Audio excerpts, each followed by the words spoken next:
Hi, my name is Dan Gomez, and this is Mental Health Super Omnia, mental health above all. We identify and understand mental health issues and the paths for help. Today, we want to talk about the effect of being forgotten when a loved one has dementia. We have two guests with us today. First, Kristie Wood. Kristie is a PhD psychologist, researcher, writer, and storyteller who focuses on dementia and caregiver support.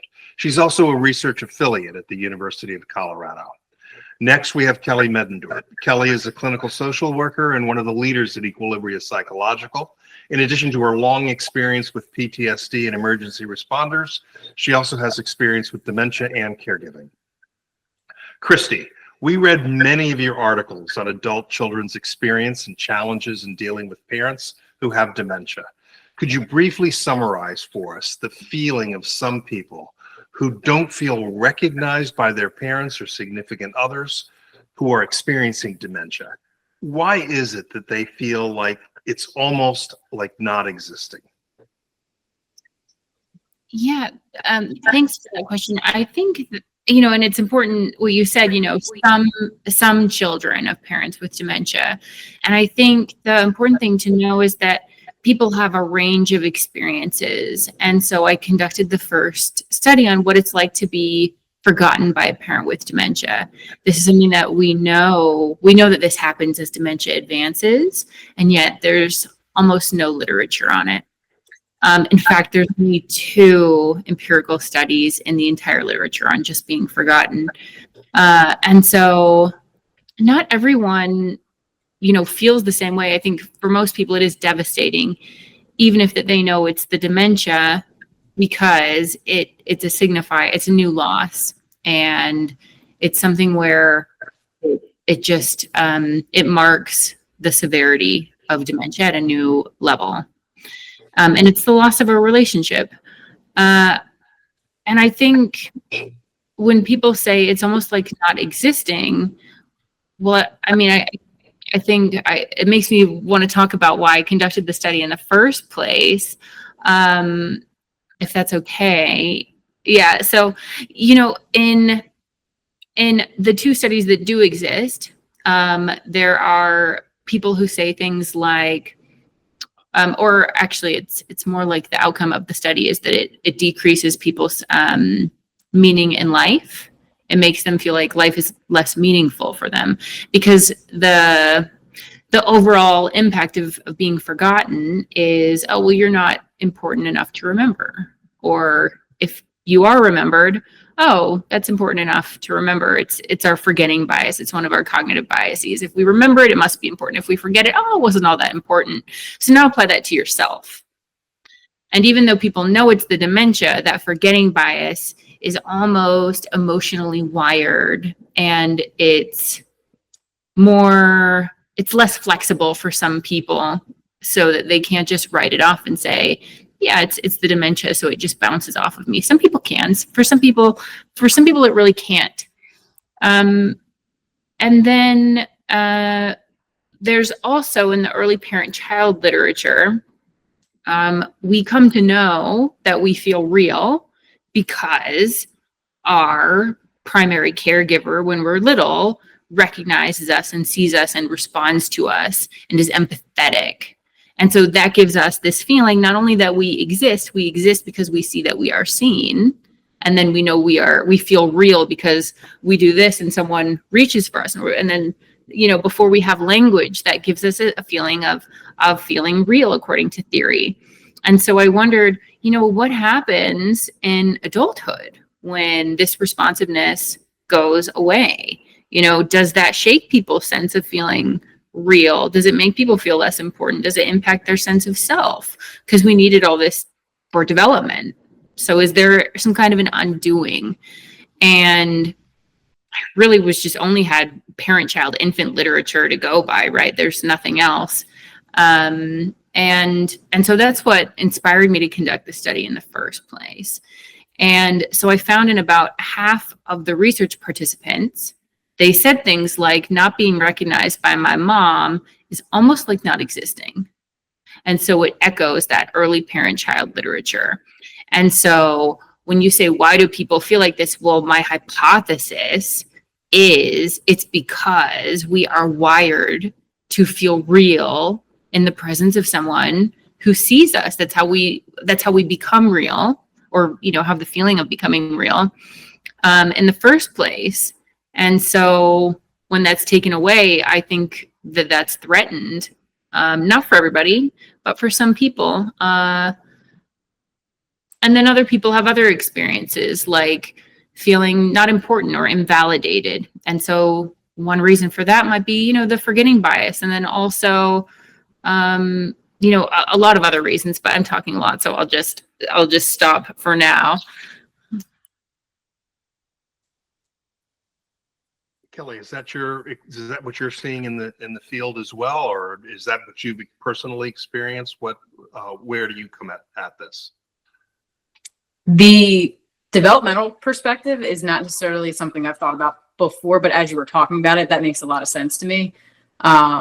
It also makes me think about too, as people are growing, and there's certain psychologists that have the certain stages that everybody goes through. So if that piece is impacted, does that have any relationship with when people as adults go through something like this? They have a parent that is losing their memory.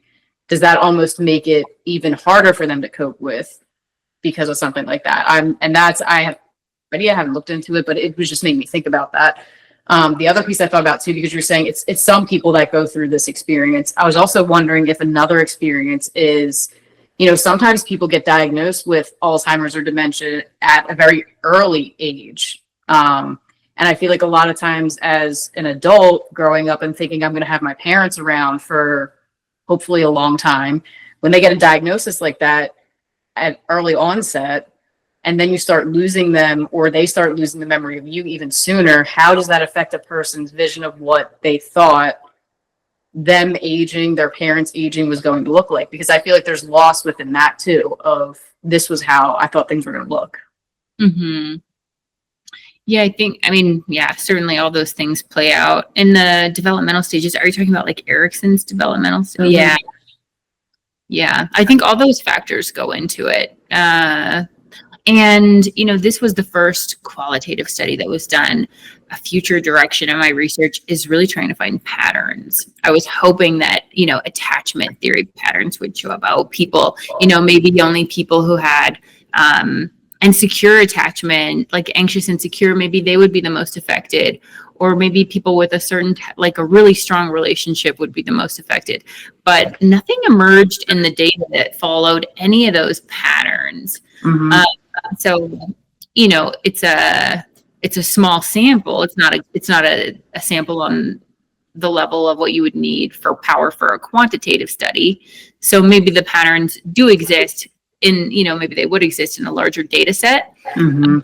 So far, and even in my clinical work, where the N is bigger, no real, there are some patterns that I'd like to test, but the attachment thing is like the biggest predictor that people would think. And so far that doesn't really seem to be a predictor, just in what I've seen. Mm-hmm.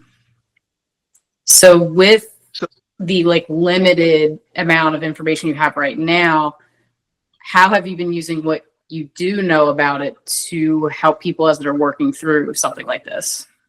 Yeah, so I think, perhaps it's the closest thing is maybe, I think I want to say cognitive flexibility is a big one, because a lot of these things are biases that we haven't named and then challenged. So what I love about weaving in the developmental piece is, my theory, right, is that we are wired to want this from our parents. We're wired to want this from our spouses. And instead of it being a failure in coping, which is what people assume is happening, where they're like, oh, I'm just, I go to the Alzheimer's Association website and they say, your loved one might not recognize you, but there's, the pain of feeling insignificant and invalidated and like you don't exist. All of this is a non-issue. on any caregiving website or anywhere you go for information. There's stuff about ambiguous loss or, other types of emotional stuff, but nothing that would land in the realm of someone feeling like, oh, I'm taking this personally. Mm-hmm. And so it can really feel like, oh, this is a me issue. I'm doing, this is a coping failure. And so that first validating that this is actually quite normal for people. Mm-hmm. And it's normal because we're wired to want this from people. And in fact, if your parent or spouse didn't have dementia and they were just, forgetting you, like didn't hold you in mind, like weren't thoughtful of you, you talked about your day, and instead of saying, tell me more about that, or, oh yeah, or what was that like? They said, I didn't get any lunch today. It's, we'd be wired for our flags to go up and to think, oh, some repair is needed here. And so to just expect people to really like get with the program just because they know it's the dementia is really a tall order, because none of our other relationships work like that. And some people can really like snap into it, which is, I think, probably the best predictor of snapping into it is like cognitive flexibility, and then also the other symptoms that are present with the dementia. Mm-hmm. So like the dementia phenotype, and because if there are other pleasant or relationship maintaining behaviors, then not being recognized is not as hard, because you can, what happens for people is that they tell themselves, oh, they do know who I am. They don't know my name, but they actually do know who I am. So there's something else that makes them feel recognized. Mm-hmm. So yeah, so how do I, so despite the patterns not being evident, how do I work within my work? Well, I think one is the validation, and the validation through, rooting in theoretical science. And then, it could be a CBT perspective where you sort of challenge the belief, like, well, what's the evidence for and against that your parent doesn't love you because they don't recognize you, or, just helping them have their head and their heart be in the same spot. Because what happens is people will say, intellectually, I know it's the dementia, but my heart is breaking. And, that's my mom, or that's my husband. But I know it's the dementia, but that's my husband. So they're occupying two different spaces. Sometimes this happens earlier in life, though. In preparing for our discussion today, I ended up talking to a woman who her father had a form of dementia. It had to do with brain tumors and whatnot, so it wasn't Alzheimer's or whatever. But nevertheless, he had dementia, what we would commonly call dementia. And as a young girl, she heard her father go to her mother and say, "Who is that young girl staying with us?" Speaking about her, because there's no one else staying in the house. It was her, right? So she realized her father didn't even know who she was. No clue. So when you talk about love, how could there be love? He didn't even know who she was. She was a boarder, I guess. I don't know. He probably wasn't even thinking at the time. But when you experience that literally set her up for a lifetime of emotional instability, for feeling like she had no idea who her father was, almost like a quest. Who was my father? Okay. So is that journey totally different than, I assume that journey is totally different than one who's had 20, 30, even 60 years with somebody and then they lose them in dementia. But how do you deal with someone who loses somebody early like that? Are you asking how that person in your story would deal with that? Yeah. How could we help somebody like that? Yeah. Well, I first want to validate that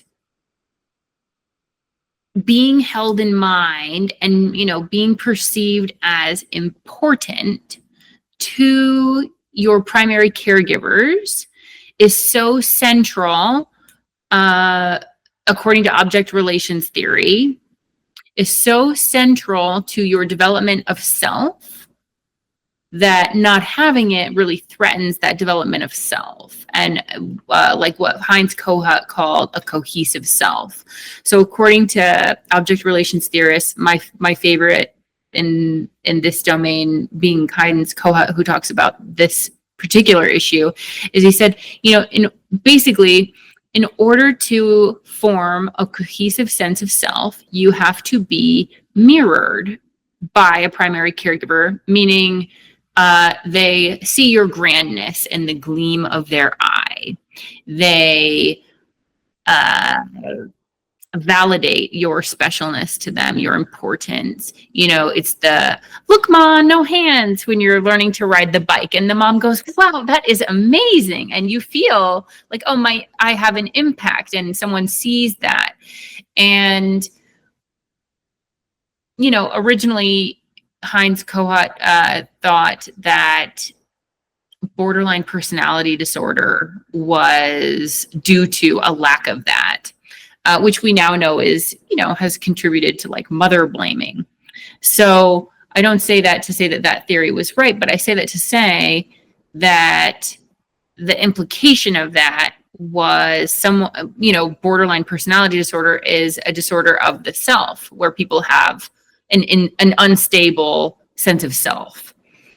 And so when we don't feel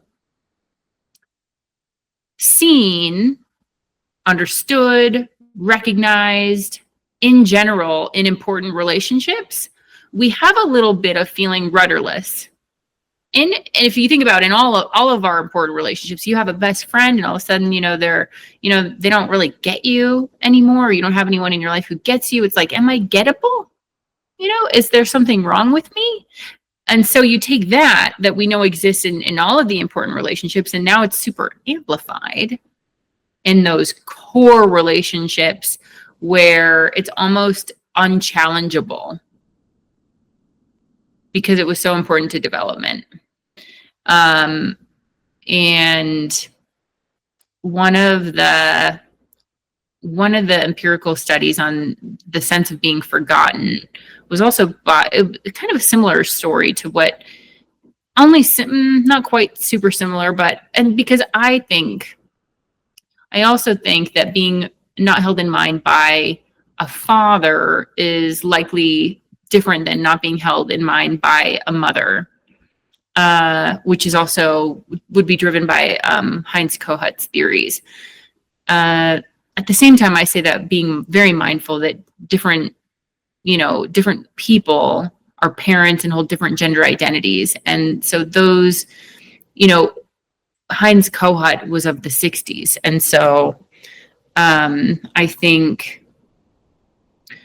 it's not as simple as that, because of the way that gender identities play out in parenthood and can play out in parenthood. But I think that there is something different that people seek out in a father and a mother in heteronormative relationships, and where heteronormative relationships exist. It's just part of the culture. But what I was saying, yeah, go ahead. Well, so in your research, when people were saying, "Hey, I feel like I'm not being seen," or I'm untethered in some way, did they end up arguing with their parent or their significant other? Did they say, "Hey, I'm your spouse," or "Hey, I'm your daughter, I'm your son"? Was that their natural reaction? Or, how did that play out? Yeah, absolutely. And I think that it's part of, one, not knowing usually that correcting people who have a neurodegenerative disease is unhelpful. or knowing that and still, having the feeling of like, well, if I correct them, then they'll get on the same page and we can get back to how things used to be. But yeah, so in all of the relationships that I've ever heard of where this feeling exists, there's always a pushing, or, at least trying to jog the memory of the person. And I think that is because that's how relationships outside the context of dementia work. When we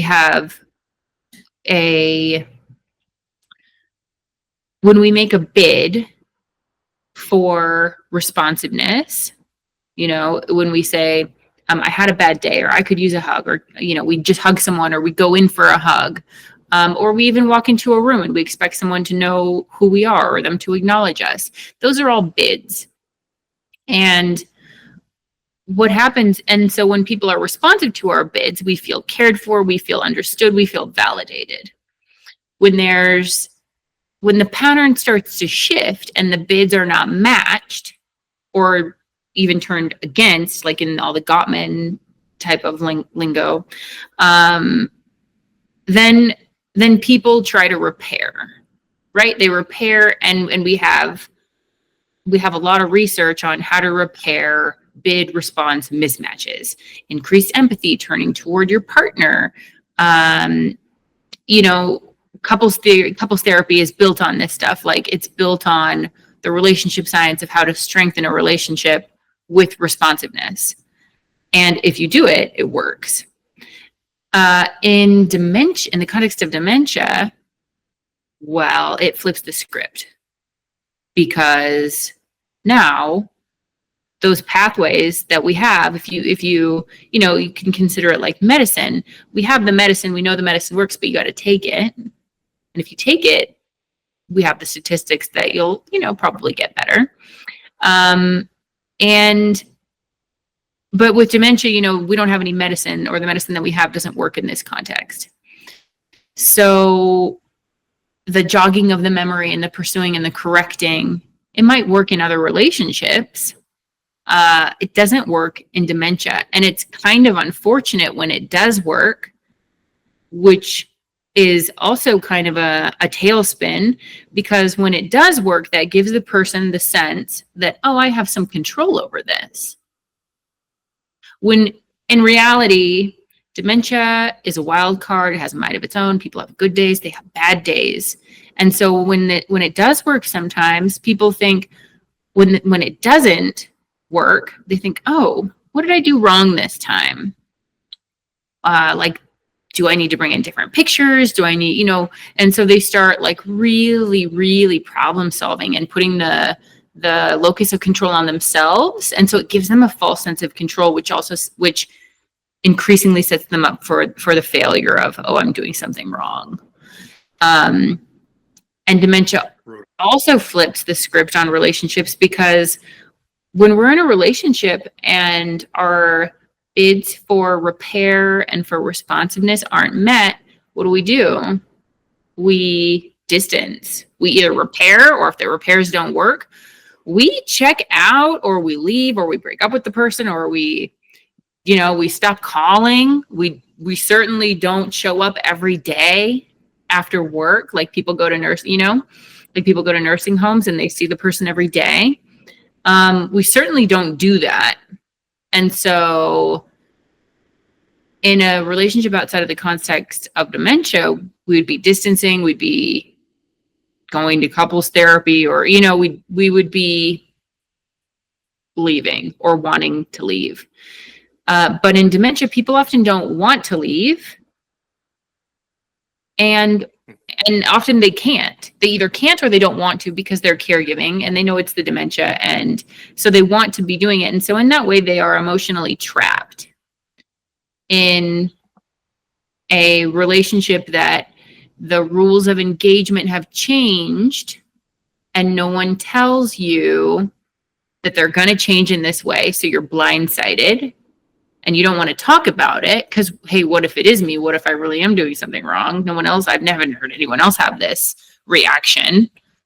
So you certainly don't want to tell anyone about it. And so you feel emotionally stuck. Interesting. Kelly, is that your experience as well? Is that what you're seeing, or is that what you've seen in the past? For one thing, it was making me think about like little kids when they're kind of first figuring out how to get people's attention and everything. So you throw a tantrum, right? Because that'll get somebody's attention pretty quickly. And as you were talking about, an adult with a loved one with dementia, and, maybe if my tantrum is dramatic enough or, emotional enough, it's something is going to just kick in, and then this person is going to recognize me. And to your point, it just doesn't work that way. It's a cognitive issue that's going on that we can't really do a whole lot about. And that's just how it's kind of going to go. The other thing that I was thinking about is it almost feels like this is complicated loss in a way, that this person is, like, to your point, all of a sudden the rules change, and now there's the relationship is changing. So there's the loss of how I expected this relationship to be. From my personal experience with two of my grandmothers, it was also, I don't think I realized it while I was going through it, but you're also just plain grieving the loss of that person, but they're still here. So then you're trying to navigate that too. Yeah. Yeah. And that is like what Pauline Boss coined ambiguous loss. It's the someone who is physically here, but psychologically they're what she calls absent or different. Yeah. It's interesting, Kristie, when you gave the deck of cards analogy. I can't do something that'll elicit a certain response from you. It's like a deck of cards. I'm going to get a spade, and I'm really looking for a heart. I was talking to somebody whose father had dementia, and he said it's like going to the improv. When he would go see his father, he would tell everybody, I'm going to go to the improv with, and he used his father's name. So let's just say improv with Joe. And he literally would, go there at dinner time, and they'd have dinner, and there'd be other people that were at the table. And these dementia people would be, patients would be talking. And there was some recognition that the father was connected to the son, but no recognition that it was a son, no recognition as to what that relationship was. And so the father would say something, and the son would just simply react as if it were an improv show. And he said it made life so much easier because he realized that he was never going to have that connection. Okay. But he just wanted to have a nice visit and to kind of remember. So it just an interesting. So I my bottom line is I like your deck of cards analogy. I'm gonna remember. Yeah, and I think that the improv example highlights the cognitive flexibility, and when people really strive to have the old relationship and they fight for it. Maybe sometimes it'll work, but I think it's a little random if it works, which is, why I say that it sets people up to put the locus of control on themselves, and it sets them up for failure. But I think the people, especially, the people in my research who I'm about to publish a paper on, or submit a paper on, different coping strategies.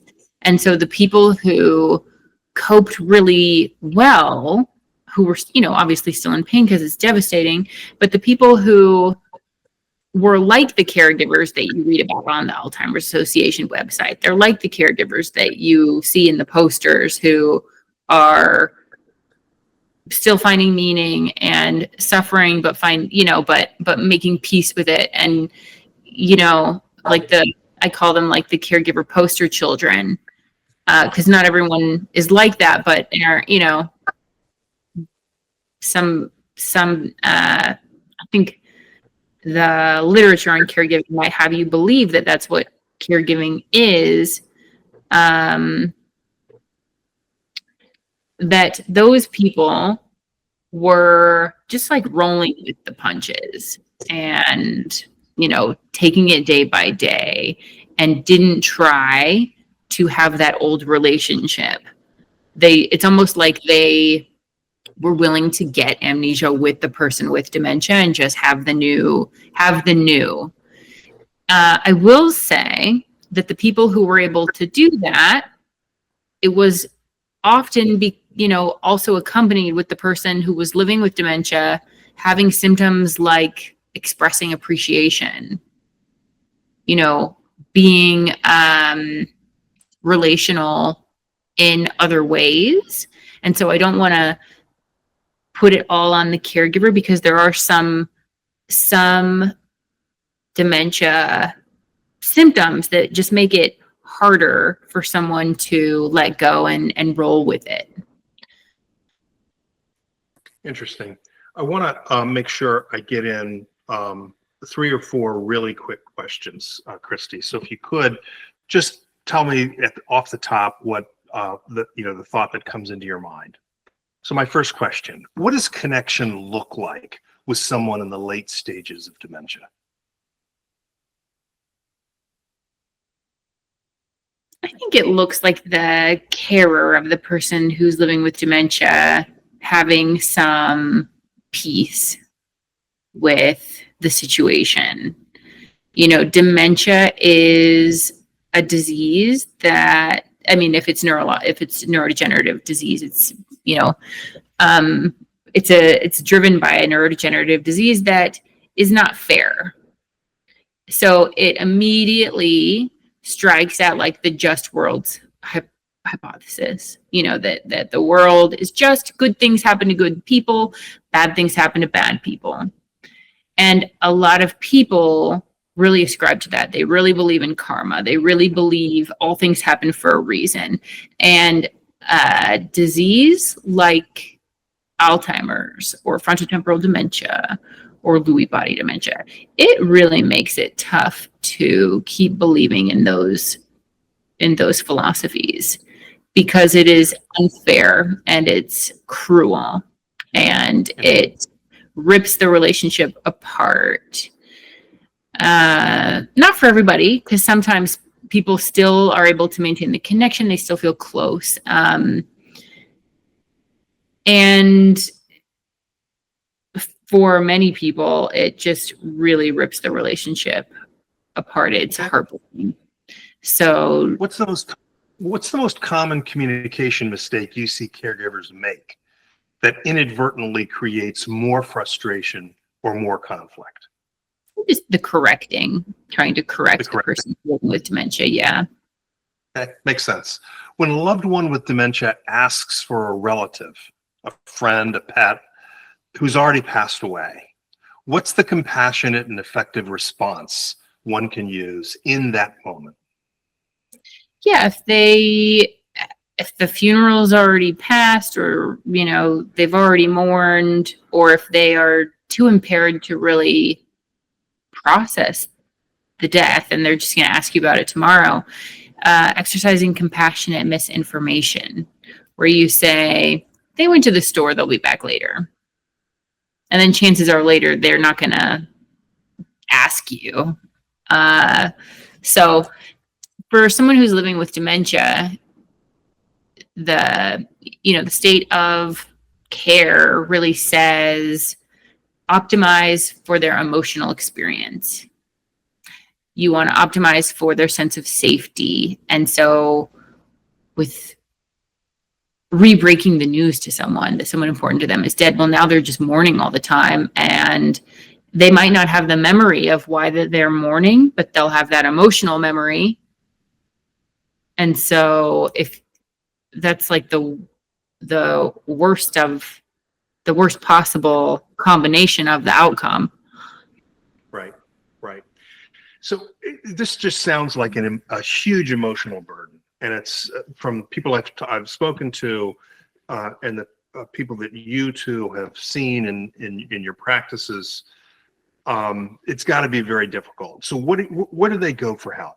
If my spouse has dementia, if my mother has dementia, my father has dementia, I'm having difficulty, what do I do? Where do I go? Yeah, I think the Alzheimer's Association website is a great first pass because it has all kinds of really good resources. They can connect you with caregiver support groups in your community. And then for people, for some people, they don't like the support groups. For some people, it's too much of a downer. Some people really like them. So that's usually people's first pass is where they go is to a caregiver support group. They tend to be free. They tend to be online, so they're accessible. And then next pass is really seeing a therapist, a psychologist. And so, that's my specialty is caregiver support. And then sometimes people are too busy, and so they like to read books on their own time or get a self-help book, which is why I'm working on a self-help book for caregivers, because not everyone can go to therapy, especially if the demographic of a caregiver is a woman in her 40s who also has children and a job and is caregiving for a parent. So squeezing in therapy is often really tough. People tend to come to me when their loved one or relative is in memory care because now they have time. So Well, just to put the male perspective on that, I was the caregiver for my mother and for my older sister. So it can be both sexes, but I would agree with you in general. It is traditionally, a daughter or a woman's role, unfortunately. I'd like to give each of you a minute or so to summarize anything that you'd like to say, anything that you think is important that perhaps we haven't covered or that you want to reiterate. Kelly, I'm going to go to you first, and then Kristie, I'm going to give you the last word. I guess my final thoughts on this particular topic would be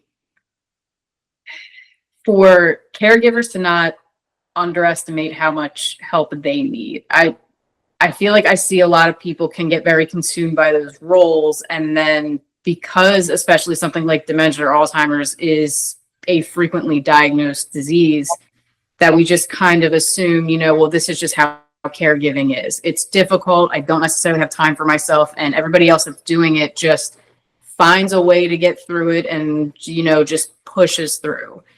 And it doesn't have to be that way, especially because, besides all the roles that a person is holding while being a caregiver, again, you have your own healing process that you're trying to go through as this is happening. And it's very complex. And there's not going to be a lot of people, friends, family, coworkers that will necessarily understand what you're going through. And it doesn't have to be that way. There are people out there. There are people that specialize in this who can help you move through that very difficult process in a little bit easier of a way. Excellent. Kristie? yeah, well, I want to share two things. I want to share that in I think that there can be this misnomer that, especially in caregiving, people will say, before that they see a therapist or whatever, or a lot of my research participants will say things like, I don't like to dwell on the hard parts. I got to keep moving. And that is 1,000% a coping strategy. What we know from almost the whole entire field of psychology is that avoidance leads to psychological distress. And then we also have this trope that, what you ignore upstairs goes and works out in the basement. And it gets really, really strong, and it might not show up as, oh, you feel unimportant because your mom doesn't recognize you, or you feel lonely because your relationship has changed due to the dementia. It might not be saying those words, but you might have a lot of trouble sleeping, and you might be feeling like, oh, I'm feeling really down, and so I'm craving sugar. or some people start to, like get I've seen people like start to get lotto tickets. It's like these ways of like dopamine, like quick fix, happy chemicals, or I'm just like sicker all the time. People's immune systems will tank. And so being able to, give it a name, to put words to your experience, that is one of the most powerful tools that we have for coping. Just saying, I'm feeling really lonely, or I'm feeling really angry. And you can time box it, set a timer for 5 minutes, feel the feelings, and then you go and you can march on and do your coping mechanism where you don't think about anything, or, where you just put out all the fires and you keep going. And so I coined the term Dementia Relationship Dissonance, which it's a mouthful, right? But it's also it's a term for when you feel misunderstood, when you feel disconnection in the relationship in the context of dementia. And there's 4 different types of dissonance. And so that can give people language for their emotional experience, because a lot of these things, it's really hard to think about, and dementia is a long road. So I get it. Who wants to dwell? It doesn't seem productive. It seems productive to me because, well, I'm a psychologist and I see what happens to people when they ignore it. And, these are resources that I put out for free on like Psychology Today, which is how that you all found me. So, I encourage people to take advantage of the free resources that I put out, even if it's just to put words to your experience. And that makes something that's, big and hard to get a grasp of. It makes it so that it's something that you can actually process and metabolize if you put words to it. And then do I have time to share one more thing? Please, one more thing. The last thing I wanted to share is that, one of my favorite things I've ever heard, one caregiver said to me, she said, everyone asks me, why do you visit your mom every day if she doesn't know who you are? And I always say, because I know who she is. And when she told me that, I like started crying, teared up. It reminds me of one of my favorite quotes, that love is the courage to see and be seen. And this is a courageous example of someone who's continuing to see despite not being seen. She is carrying the torch of the relationship because of the bond that is inside of her. And part of, dementia is that it teaches us a big lesson in love, is that love is not always going to look reciprocal. So Fascinating. Let me say that our sponsor today is Equilibria Psychological and Consultation Services, whose mission is to help individuals achieve their personal potential and long-term growth by compassionately and respectfully helping clients live in balance. Visit equilibriapcs.com, equilibriapcs.com. You can look for them on Facebook, Instagram, and LinkedIn. You can also look for me on Instagram, Daniel J. Gomez 24, and on LinkedIn. Now for the disclaimer. I am not a medical professional. I am not providing medical advice. The opinion of our speakers is solely their own. This podcast is copyrighted and cannot be reproduced without the express written consent of EPCS Management, LLC. Thank you to both of you. I really appreciate your time.